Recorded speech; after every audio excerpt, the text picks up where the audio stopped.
Hello friends, Delhi ট্যুরের আমাদের next place হলো লোটাস টেম্পল। এটি এমন একটি জায়গা যেখানে ভোরবেলায় ঈশ্বরের নাম উচ্চারণ হয়। 21 শতকের গোড়ার দিকে এটি বিশ্বের মাত্র 9টি মাসুরিকের মধ্যে একটি ছিল। লোটাস টেম্পলটি 1986 সালের ডিসেম্বরে পবিত্র করা হয়েছিল এবং জনসাধারণের জন্য উন্মুক্ত করা হয়েছিল। এই টেম্পলটি ডিজাইন করেছিলেন ইরানের ফারিবোজ শাওবা।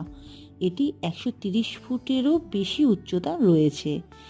আর মন্দিরের কমপ্লেক্সে 27টি স্বাধীন মার্বেল পাপড়ি দিয়ে কিন্তু গঠিত, যা 3টি দলে বিভক্ত হয়ে 9টি দিক গঠন করে এবং দেখতে পদ্মফুলের মতো আকার নেয়। তাই এর নামকরণ করা হয়েছিল লোটাস টেম্পল।